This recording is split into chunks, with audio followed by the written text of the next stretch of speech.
Hey friends, this is Deborah Farmer Chris from Raising Awe Seekers, and today I want to talk to you about PBS Kids, which is in the news right now. I've worked for PBS Kids for 10 years as a parenting columnist, blog editor, curriculum specialist, show advisor. I was a PBS kid growing up. I remember hugging the TV to say goodbye to Mr. Rogers. I had Sesame Street Disco on vinyl record. 3-2-1 Contact was my science gateway. Currently, I work as a show advisor for Carl the Collector. Now, this show, if you have not seen it, features a warm-hearted autistic raccoon who lives in Fuzzy Town with his loyal friends, some neurotypical and some neurodivergent, all completely delightful. Working with PBS Kids has been the professional privilege of a lifetime. You know how they say to never meet your heroes? Well, I have, and the heroes behind PBS Kids are everything I hoped they would be. Every person I've worked with, administrators, child development experts, writers, producers, game creators, they all have the child at top of mind. It reminds me of one of my favorite quotes from Fred Rogers. Anyone who does anything to help a child is a hero to me. Now, I know there's been this outpouring of love for PBS Kids since the government has made threats to cut the funding. And since I'm lucky enough to kind of see how the sausage gets made, I wanted to add a few did you knows to add context to these well-deserved accolades. So here we go. Here are my top 10 things that you need to know about PBS Kids. Number 1. PBS Kids is the most trusted educational resource in America. Now, for 21 straight years, national surveys have named PBS as the most trusted institution in America, and a full 82% of Americans say they value PBS Kids' educational programming and resources. This is a free resource that reaches nearly 100% of Americans, and the fact that this many Americans have trust in anything right now, to me, is just mind-blowing. Number 2, PBS Kids really gets kids. There's a reason why your kids love these shows. They're created by adults who know what kids want and need. And a lot of it, I feel, really comes from our long the shadow of Fred Rogers, which still permeates the soul of what we do. In my new book, Raising Awe Seekers, I share an anecdote about Fred Rogers. If you've seen the show, he would feed his goldfish every day in the aquarium, and one day he arrived at the set and one of the fish was dead, and so the staff prepared to scoop it out and replace it.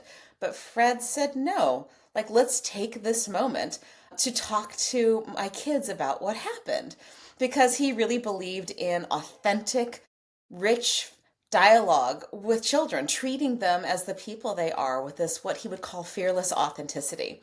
So he used this moment to talk about death, to share memories about how he felt when his dog died when he was a kid. And it goes right back to a quote of his that absolutely is part of PBS Kids. What is mentionable is manageable. Anything that is human is mentionable, and anything that's mentionable can be more manageable. When we talk about our feelings, he said, they become less overwhelming, less upsetting, and less scary.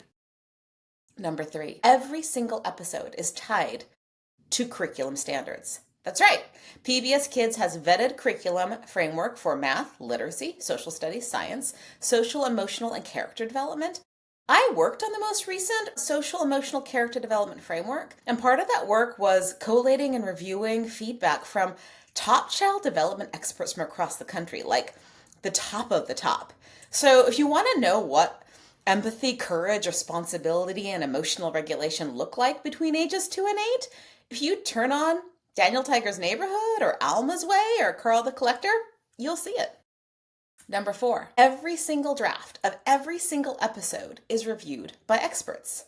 You heard that right. Ready, Jet, Go episodes, that goes to Amy Mainsner and the NASA Jet Propulsion Laboratory astronomer. Superway episodes reviewed by literacy experts. For my work on Carl the Collector, I'm joined by 2 autism experts, and we review every draft from premise to script to animation.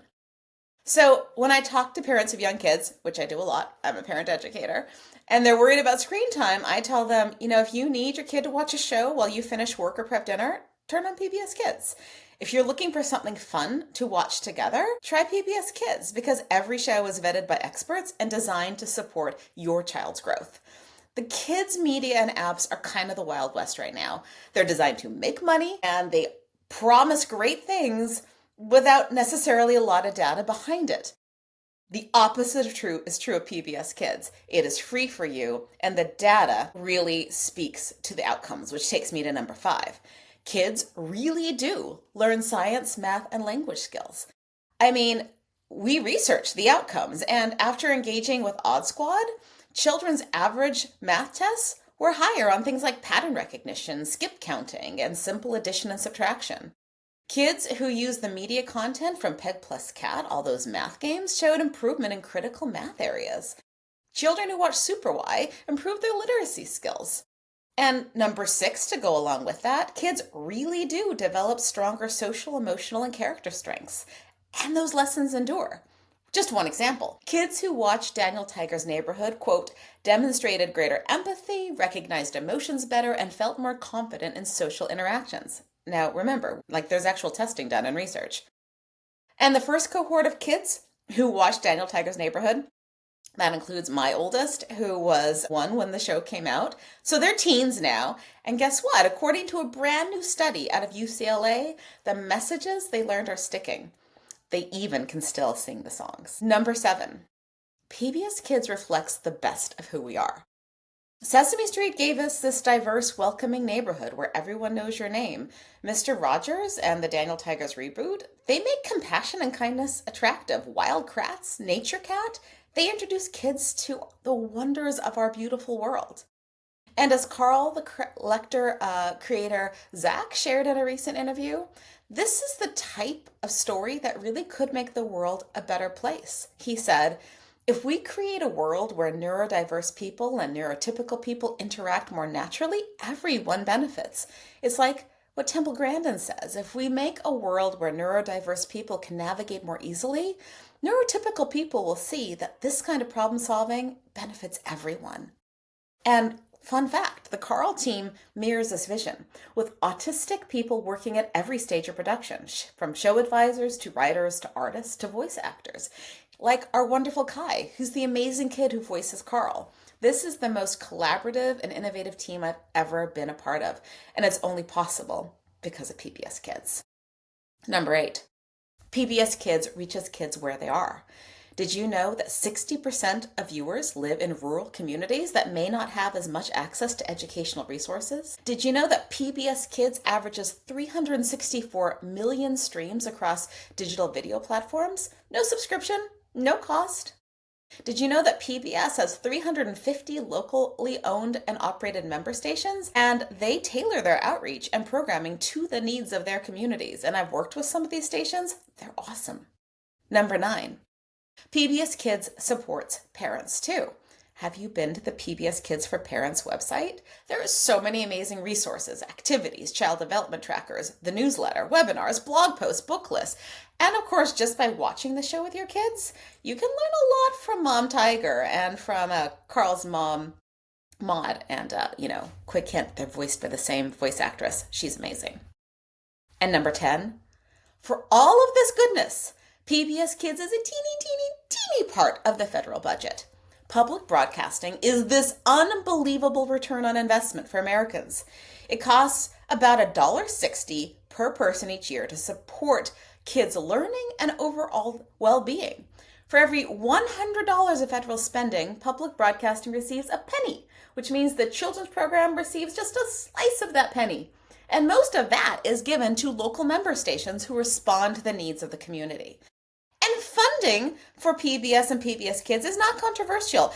85% of Americans agree that these stations provide an excellent value to the local community. And we need community now more than ever. So just one last word. When I was working on a Fred Rogers tribute article a few years ago, I spoke to a friend who had endured a childhood of abuse and poverty, and she told me that Mr. Rogers offered her a hand in the darkness during that difficult time. This is what she said. I can't even read his name without tearing up. During those rough years, Sesame Street taught me to read, and Mr. Rogers taught me to hope. And so I'm going to give Mr. Rogers the last word here. This is what he said to his adults, the ones who grew up in his neighborhood shortly before he died in 2003. I'd like to tell you what I often told you when you were much younger. I like you just the way you are. And what's more, I am so grateful for you helping the children in your life know that you will do everything you can to keep them safe and to help them express their feelings in ways that will bring healing to many neighborhoods. It is such a good feeling to know we're lifelong friends. So let's be that lifelong friend. Go to protectmypublicmedia.org. Let's protect PBS Kids. Let's protect that vision. Let's protect this very special neighborhood. I'm Deborah Farmer Chris for Raising Awe Seekers.